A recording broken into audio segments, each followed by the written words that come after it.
Lindolfo Delgado versus Omar Aguilar. Who do y'all think is gonna win this fight? Before I get more into the video, I just want to say thank you. Thank you so much for watching. Please subscribe for more boxing and please hit that like button. It helps out the video, it helps out the channel. I'd really appreciate it. So this fight between Delgado and Aguilar is scheduled for 8 rounds in the junior welterweight division. 140 pounds to take place this coming weekend, this Saturday on the 20th of August 20, 2022, live over at the Pachenka Arena in San Diego, California, USA, to take place in the undercard of the Emmanuel Navarrete versus Eduardo Baez fight, which will be shown live on ESPN, ESPN Plus, and ESPN Deportes.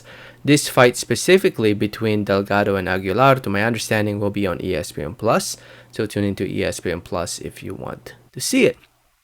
So yeah, before I talk about who I think will win, to those who don't know who Lindolfo Delgado is, he's a 27-year-old fighter from Mexico, undefeated, 15-0, 13 wins coming by way of knockout or TKO.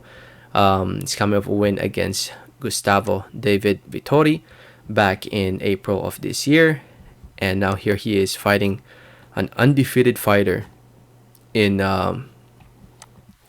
Omar Alejandro Aguilar, who is 23 years old, from Mexico as well, 24-0, 23 wins coming by way of knockout or TKO.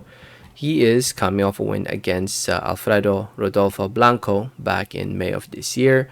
Looking at his resume, I guess biggest win was against Francisco Cuadrado. I would say that's probably his biggest win. Or Dante Jardon, actually. Dante Jardon. If you guys don't know who Dante Jardon is, he's a former contender. I know he's fought people before. Yeah, he fought for the title against Takashi Miura back in 2013. I remember that. Jardon, not Chardon, Jardon. But yeah, he defeated him back in 2020.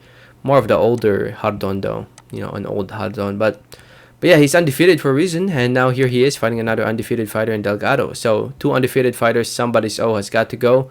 Who will that be? Aguilar is actually also a top 15 fighter. He is currently ranked number 10 by the WBC. So his ranking is at stake in this fight. And the base of what I've seen between Aguilar and Delgado, I think it's going to be a tough competitive fight. I think it's going to be a 50-50 fight. 8 rounds. I feel like this should be scheduled for 10, honestly. But I think 8 rounds is for this type of fight where both guys have 15 fights or more. It should be scheduled for 10 in my opinion, but that's just what I think. But yeah, based on what I've seen, I think it's going to be a close competitive fight. I think both fighters, I like Delgado's movement inside the ring, the way he moves around, the way he picks his shots from the outside. I just don't like how he puts his hands down. Aguilar seems pretty sharp with his jab, pretty sharp with following up after the jab. It's going to be close. It's going to be a close competitive fight. If I have to choose one, I'm actually leaning towards Aguilar a little bit. I just like more of what I see of him. He seems more technical inside the ring compared to Delgado. I mean, Delgado, I just don't like how he puts his hands down. I feel like that will hurt him in this fight. So I'm leaning towards Aguilar, but it's close to 50-50, honestly. It could go either way. But yeah, it's definitely a fight to look forward to and to see how this one will play out. Again, it's a fight between 2 undefeated fighters. Somebody's always got to go. I'm leaning towards Aguilar, but I won't be surprised if Delgado wins as well. So we'll see. We will see how this one plays out. Let me know what you guys think. Let me know your thoughts and comments. Who do y'all think is going to win this one? Thanks for listening and watching. And like always, have a great day. All right, thanks.